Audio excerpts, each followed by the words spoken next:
नमस्कार जी। नमस्कार सर। क्या नाम है आपका? हेमेंद्र यादव। कहाँ से आए हो सर आप? ग्राम रायपुरा, जिला खरगोन, मध्य प्रदेश से आया हूँ सर।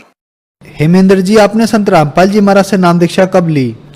सर मैंने संत रामपाल जी महाराज से नाम दीक्षा 20 मार्च 2016 को लिया। पायलट्स संत रामपाल जी महाराज से नाम दीक्षा लेने से पहले आप क्या भक्ति साधनाएं करते थे? स्पेशली मी सर संत रामपाल जी महाराज जी से नाम दीक्षा लेने से पहले मैं हमारी हिंदू धर्म में जो प्रचलित पारंपरिक पूजाएं या जो तीर्थ व्रत जाते हैं या अन्य कोई देवी देवता के मंदिर में, इस प्रकार से मैं भी साधनाएं करता था। और फिर उसके पश्चात मेरा एक दोस्त था, उसकी फैमिली आसाराम बापू जी से जुड़ी हुई थी, तो वो मेरे को एक बार उनके साथ में ले गए। 2-3 बार गया तो अच्छा लगा, तो मैंने फिर उनसे नाम दीक्षा ली और उनके द्वारा बताई हुई भक्ति करने लगा। सर, पहले आप देवी देवताओं की भक्ति साधना कर रहे थे, फिर आपने आसाराम बापू को अपना गुरु बनाया और 7 साल तक उनकी भक्ति साधना की, तो फिर आप संत रामपाल जी महाराज की शरण में कैसे आए? मैं आसाराम बापू से जुड़ा हुआ था, उनके द्वारा बताई हुई भक्ति कर रहा था और वो अन्य देवी देवताओं की भक्ति भी बताते थे, साथ में ब्रह्म की भक्ति भी बताते थे। और वो जब नाम दीक्षा देते थे तो कुछ मंत्र स्टेज से बोलते थे और वो मंत्र संगत को बोल देते थे कि आपको जो इनमें से मंत्र पसंद आए वो अपना मंत्र इष्ट मंत्र समझ लीजिए और वही जाप शुरू कर दीजिए, वो आपका इष्ट मंत्र कहलाएगा और उसी की भक्ति करना है। और वो ये भी बताते थे कि अगर मान लो आपने सरस्वती मंत्र लिया है और आपके इष्ट अगर राम जी या शंकर जी है, तो उसमें सरस्वती जी के मंत्र में भी आप उनकी कल्पना करना, उनका ध्यान करना, शंकर जी या राम जी का, तो वो आपको शंकर जी या राम जी प्राप्त हो जाएंगे। और अगर आप इसी मंत्र से ब्रह्म साधना करना चाहते हैं तो आप ब्रह्म को भी इसी मंत्र से मिल सकते हो। इस प्रकार की वो साधना बताते थे। ये सारी पूजाएं और साधनाएं जब मैं कर रहा था आसाराम बापू से दीक्षा लेने के बाद में, तो मुझे ये सत्य लग रही थी, लेकिन कहीं ना कहीं असंतुष्टि थी। जब भी ध्यान लगाता था तो मन नहीं लगता था, मन कहीं और भटकता था, विकारों में ज्यादातर भटकता था और बिल्कुल भी ध्यान में मन नहीं लगता था। और उनके द्वारा जो मंत्र बताया गया था उसकी साधना करने पर भी न तो कोई लाभ हुआ और नहीं उसमें कोई मन लगा, मेरे को संतुष्टि नहीं हुई। और फिर एक दिन चैनल में चेंज करते जा रहा था तो साधना टीवी लगा, तो उस पर संत रामपाल जी महाराज का सत्संग आ रहा था।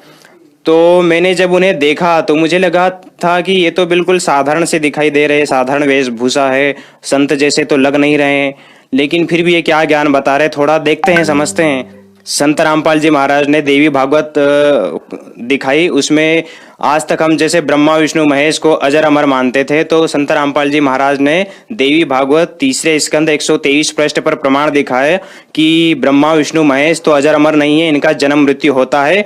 और ये तीनों देवता स्वयं अपने मुख से स्वीकार कर रहे हैं देवी दुर्गा जी की स्तुति करते हुए। और उन्होंने दुर्गा जी से ये भी कहा कि आप ही प्रकृति और सनातनी देवी हो और हमारा जन्म और मृत्यु होता रहता है, हम नित्य नहीं है, हम अविनाशी नहीं है। तो मुझे बड़ा झटका सा लगा, मुझे लगा कि ये कैसे हो सकता है, अभी तक तो हम इनको अजर अमर मानते थे और ये संत रामपाल जी महाराज बता रहे हैं कि ये तो इनका तो जन्म मृत्यु होता है और ये नासवान है। और ये मन में शंका भी आ रही थी और दूसरा वो प्रमाण दिखा रहे थे, तो प्रमाण को मैं झुटला नहीं सकता था, क्योंकि मैं आसाराम बापू जी से जब जुड़ा हुआ था तो वो भी वेदों और शास्त्रों की बात करते थे। तो कहीं ना कहीं लगता था कि वेदों शास्त्रों में, गीता जी में जो भी भगवान की महिमा या जो भी बताया गया है ईश्वर के बारे में वो सत्य है। लेकिन फिर भी मन कहीं ना कहीं शंका में था, थोड़ा डाउट लगा कि कहीं ऐसा तो नहीं कि ये संत रामपाल जी महाराज स्वयं अपनी देवी भागवत बना के ले आए हो, अपना शास्त्र खुद लिख के ले आए हो और वास्तव में जो शास्त्र है वो अलग हो, उनमें ऐसा नहीं लिखा हो। तो मुझे थोड़ा डाउट था। फिर थोड़ी देर बाद उन्होंने फिर गीता जी दिखाई। गीता जी में भी फिर उन्होंने प्रमाण दिखाए।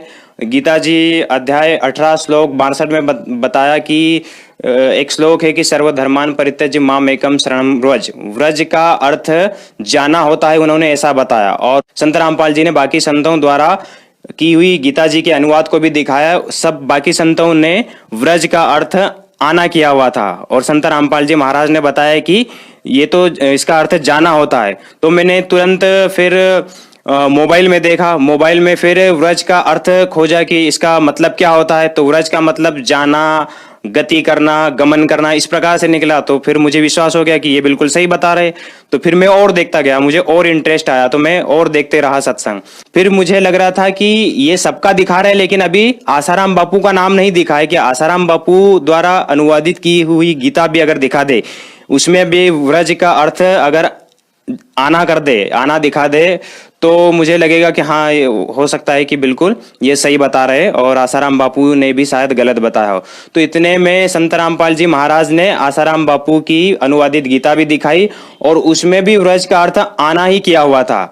तो मुझे यकीन हो गया कि इन्होंने भी गलत अनुवाद किया है। तो फिर इंटरेस्ट बना, फिर दूसरे दिन देखा, तीसरे दिन देखा, तो ऐसे मैंने 1 वीक तक देखा सत्संग और संत रामपाल जी महाराज का सत्संग मुझे समझ में आ गया। उसके बाद में मैंने निर्णय ले लिया कि अब मैं नाम दीक्षा लूंगा और इंदौर नामदान सेंटर पर जाकर संत रामपाल जी महाराज से नाम दीक्षा ली। सर, संत रामपाल जी महाराज से नाम दीक्षा लेने के बाद क्या आपको भी कोई लाभ प्राप्त हुए? हाँ सर, मुझे संत रामपाल जी महाराज से नाम दीक्षा लेने के बाद बहुत सारे लाभ हुए, जिनका वर्णन मैं यहाँ पे करना चाहूँगा। सबसे पहले मैंने संत रामपाल जी महाराज जी से नाम दीक्षा ली और मैं अपने घर गया। कुछ ही दिनों में मेरे घर से मम्मी के कुछ ज्वेलरी थी, 40-50 हज़ार की ज्वेलरी थी, वो चोरी हो गई। चोरी हो गई या पता नहीं घूम गई, तो वो मिली नहीं। तो मम्मी रोने लगी। तो मैंने कहा कि मम्मी आप रोइए मत, संत रामपाल जी महाराज दया करेंगे और उनकी दया से सब कुछ ठीक हो जाएगा, आपका सारा सामान मिल जाएगा, आप रोइए मत। इतना कहकर जहाँ पे संत रामपाल जी महाराज की फोटो लगी हुई थी घर में, वहाँ पे जाकर मैंने दंडवत प्रणाम किया और संत रामपाल जी महाराज से प्रार्थना करी कि हे संत रामपाल जी महाराज, अगर आप सच्चे संत हैं और आप सही भक्ति बता रहे हैं और सच्चे संत हैं, तो मम्मी के जो भी सामान गुम हुआ है, आप मैं जिस अलमारी में रखा हुआ था उस अलमारी में वापस ढूंढने के लिए जा रहा हूँ, आप वहीं पे लाके रख दीजिएगा और मैं जा रहा हूँ, मुझे मिल जाना चाहिए। इतना कहकर मैं उस अलमारी में फिर वापस देखने के लिए गया, तो वहाँ कोई सामान नहीं था, सिर्फ वही डिब्बा था जिसमें मम्मी की ज्वेलरी रखी हुई थी और वो मिल गई। इतना देखकर फिर मेरी आंखों में आंसू आ गए, सबको घर में बताया, सबकी आंखों में आंसू आ गए और फिर उन्हें लगा कि ये सही संत है और इनके द्वारा बताई गई भक्ति भी सत्य है। और जो टीवी पे संत रामपाल जी महाराज का सत्संग खत्म होने के बाद में भक्तों के अनुभव आते हैं जो उनसे नाम दीक्षा लेकर भक्ति करते हैं, तो हम सोचते थे कि हो सकता है झूठ हो या फिर ये बनावटी हो, लेकिन जब मेरे साथ वो चमत्कार हुआ तब मुझे पता चल गया कि ये संत रामपाल जी महाराज द्वारा बताई गई भक्ति सही है और इनके द्वारा बताए गए मंत्र भी सही है। मुझे भी विश्वास हुआ, पापा मम्मी सबको विश्वास हो गया।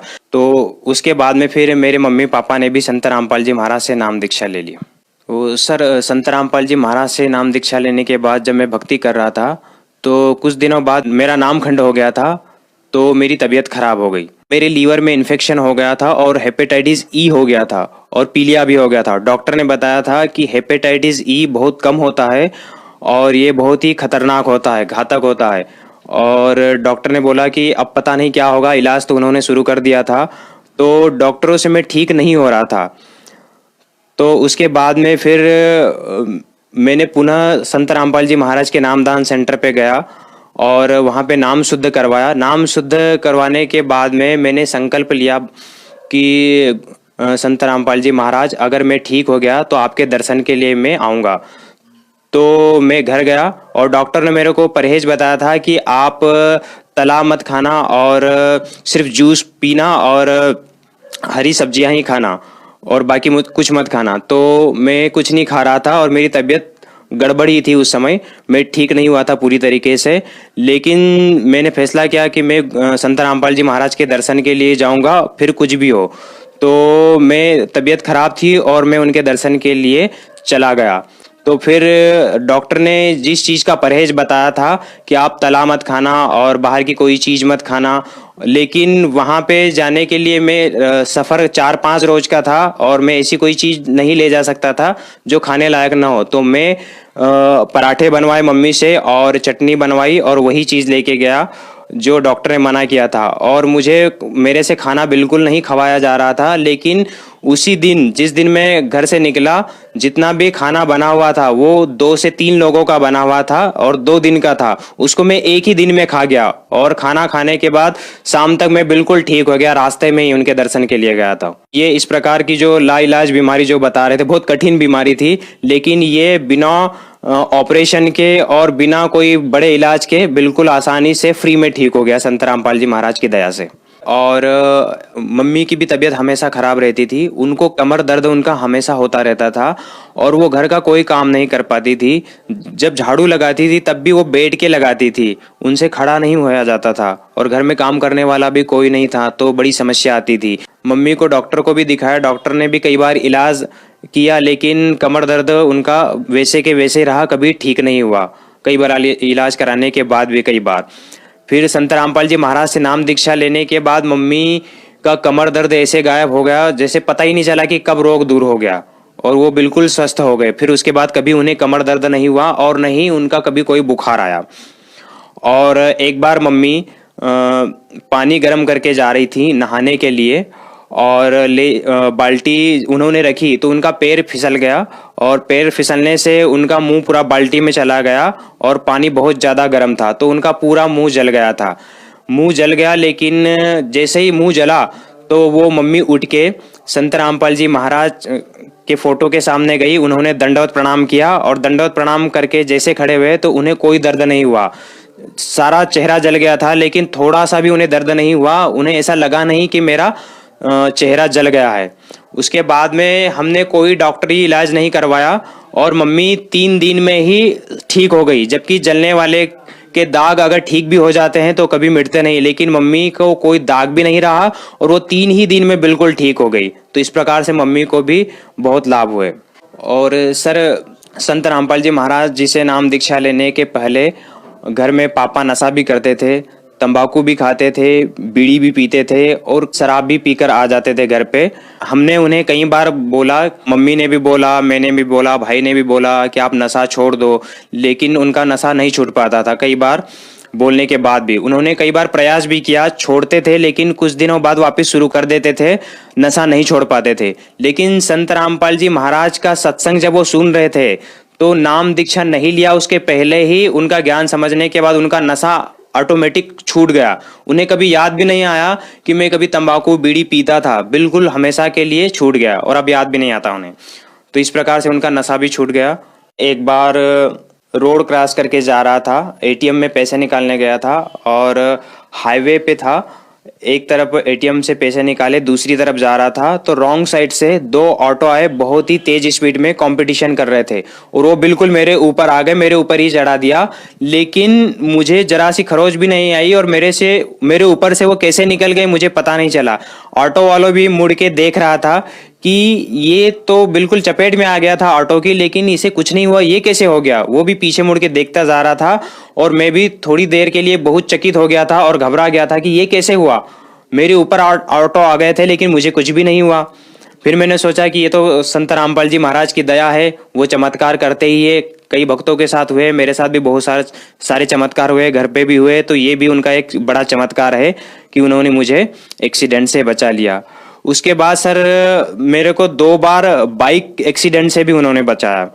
एक बार मैं स्वयं रॉन्ग साइड पे था और एक सामने वाला राइट साइड से जा रहा था और गलती से मेरी गाड़ी उसकी गाड़ी की तरफ चली गई और उसने मुझे, मेरी बाइक से उसकी बाइक टकरा गई और मैं गिर गया तो बहुत ही भयानक एक्सीडेंट हुआ था। लेकिन वहां पे मेरे को कोई चोट नहीं आई, सिर्फ मेरे नाखून में थोड़ा सा दर्द हुआ, बाकी उसके बाद कुछ नहीं हुआ और बिल्कुल मैं ठीक रहा, मुझे कोई चोट नहीं आई। और सर अभी की मैं बात बताता हूँ। अभी 31 जनवरी 2019 को मैं रात को खरगोन से अपने घर के लिए जा रहा था तो रास्ते में एक बाइक के साथ मेरी टक्कर हो गई, आमने सामने की स्ट्रेट टक्कर हुई, बहुत जोर से टक्कर हुई और टक्कर होने के कुछ क्षणों पहले मुझे ऐसा लग रहा था कि शायद मैं अब नहीं बच पाऊंगा या फिर बहुत बड़ी दुर्घटना होगी। लेकिन जब टक्कर हुई उस समय में कानों में हेडफोन लगा के संत रामपाल जी महाराज द्वारा बताई गई भक्ति कर रहा था, आरती सुन रहा था और जैसे ही टक्कर हुई तो बाइक गिरी, सामने वाले की भी बाइक गिरी, उस पे 2 लोग सवार थे, उन्हें भी कुछ नहीं लगा और मुझे तो ऐसे लगा जैसे संत रामपाल जी महाराज ने उठा के साइड में खड़ा कर दिया हो। बाइक गिर गई, मैं साइड में खड़ा हो गया और मुझे बिल्कुल जरा सी खरोच भी नहीं आई और उनको भी नहीं खरोच आई।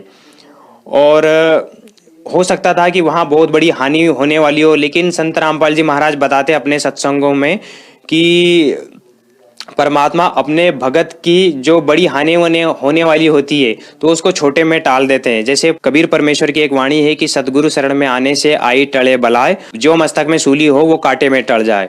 तो वहां पे हो सकता है कि मस्तक में सूली यानी मौत भी लिखी हो सकती थी, लेकिन वहां पे उन्होंने कांटा भी नहीं लगने दिया संत रामपाल जी महाराज ने, और मुझे बचा लिया। बिल्कुल ठीक ठाक रहा, मैं कुछ भी नहीं मुझे हानि हुई, और मेरी मोटर बाइक पे बहुत सारा सामान भी था, वो भी बिल्कुल सुरक्षित रहा, कुछ भी टूटा फूटा नहीं। संत रामपाल जी महाराज से नाम दीक्षा लेने के बाद आपकी लिवर का इन्फेक्शन, पीलिया और हेपेटाइटिस ई संत रामपाल जी महाराज की कृपा से ठीक हो गया। इसके अलावा आपकी माता जी को भी संत रामपाल जी महाराज ने ठीक किया। संत रामपाल जी महाराज की कृपा से आपके पिताजी नशा मुक्त हुए और कई बार आपको दुर्घटनाग्रस्त होने से भी बचाया। तो जो श्रद्धालु आज आपको देख रहे हैं वो भी किसी न किसी बीमारी या अन्य किसी परेशानी से ग्रस्त हैं, उनके लिए आप क्या कहना चाहेंगे, क्या संदेश देना चाहेंगे? सर, मैं उन सभी लोगों को यह संदेश देना चाहूँगा कि आप जो भी वर्तमान में पूजा या भक्ति कर रहे हैं वो शास्त्र विरुद्ध है, जिससे किसी को कोई लाभ नहीं हो रहा है। और संत रामपाल जी महाराज सभी शास्त्रों से, सभी सदग्रंथों से प्रमाणित भक्ति बता रहे हैं, जिससे भगत को सर्व लाभ होते हैं। और ये मैंने आजमा कर देख लिया है, मैंने भी उनके द्वारा बताई हुई भक्ति की और मुझे पूर्ण लाभ हुए, मेरे पूरे परिवार को लाभ हुए। तो आप भी संत रामपाल जी महाराज की शरण में आइए। संत रामपाल जी महाराज पूर्ण गुरु है, जो वेदों और शास्त्रों से प्रमाणित भक्ति बता रहे हैं, जिसको करने से सर्व लाभ प्राप्त होते हैं। सर, संत रामपाल जी महाराज 2014 से ही जेल में हैं, लेकिन आए दिन उनकी लोकप्रियता लोगों में बढ़ती जा रही है। आए दिन उनके श्रद्धालु दिन ब दिन जुड़ते जा रहे हैं, इसके पीछे क्या कारण है? सर, संत रामपाल जी महाराज एक पूर्ण संत है। जैसे एक मोबाइल टावर होता है, वो एक स्थान पर होता है, लेकिन उसका जहां तक भी नेटवर्क जाता है और उसके संपर्क में उस एरिया में जितने भी मोबाइल होते हैं सबको वहां पे रेंज मिलती है, नेटवर्क मिलता है और सर्व लाभ मिलते हैं। इसी प्रकार संत रामपाल जी महाराज एक स्थान पर होते हुए भी, चाहे उनका शिष्य किसी भी कोने में हो, उसको सर्व लाभ प्राप्त हो जाते हैं। और संत रामपाल जी महाराज द्वारा बताई गई भक्ति से सभी को सभी प्रकार के लाभ हो रहे। किसी को आर्थिक समस्या थी तो उसकी कंडीशन अच्छी हो गई, किसी को कोई बीमारी से ग्रस्त था, लाइलाज रोगों से ग्रस्त था, डॉक्टरों ने भी जहां मना कर दिया था कि अब इनका कोई इलाज नहीं है, लेकिन ऐसे ऐसे लोग उनकी शरण में जाने के बाद बिल्कुल स्वस्थ हो गए और बिना पैसे से उन्हें कोई खर्च भी नहीं करना पड़ा। तो इससे सिद्ध होता है कि वो पूर्ण संत है। इस बात से भी साबित होता है कि आज वो जेल में है, लेकिन उनके अनुयायी, उनके जो शिष्य हैं, उनको सर्व लाभ प्राप्त हो रहे। जैसे अन्य संतों के शिष्य जो होते हैं, उनकी शरण में होते हुए भी, उनके आशीर्वाद से भी या उनके द्वारा भक्ति हुई बताई गई भक्ति से भी कोई लाभ नहीं मिलते, लेकिन संत रामपाल जी महाराज ने जो भक्ति बताई है वो कहीं भी है, लेकिन उनके शिष्यों को सर्व लाभ प्राप्त होते हैं। और यही कारण है कि अन्य संतों के द्वारा जो बताई गई साधना है उससे किसी को लाभ प्राप्त नहीं हुए, जिस कारण से उनके अनुयायी उनके द्वारा बताई हुई भक्ति को छोड़कर संत रामपाल जी महाराज की शरण में आ रहे हैं। जैसे मैं भी आसाराम बापू द्वारा बताई हुई भक्ति कर रहा था और उसे छोड़कर संत रामपाल जी महाराज की शरण में आया, और तभी मुझे सर्व लाभ प्राप्त हो रहे हैं। देश की सभी जनता से प्रार्थना है कि संत रामपाल जी महाराज के सत्संग टीवी पर शाम 7:30 से 8:30 बजे तक रोजाना सुने और उनके ज्ञान को समझे। वो शास्त्रों से प्रमाणित ज्ञान बता रहे हैं, जिससे आपको स्वतः ही पता चल जाएगा कि ये पूर्ण संत है। सर, संत रामपाल जी महाराज से नाम दीक्षा कैसे ले सकते हैं? सर, संत रामपाल जी महाराज से नाम दीक्षा लेने के लिए जगह जगह पर उनके नामदान सेंटर है, हर जिले में नामदान सेंटर है, तो वहां पर जाकर आप संत रामपाल जी महाराज से नाम दीक्षा ले सकते हैं। धन्यवाद सर। सत साहब।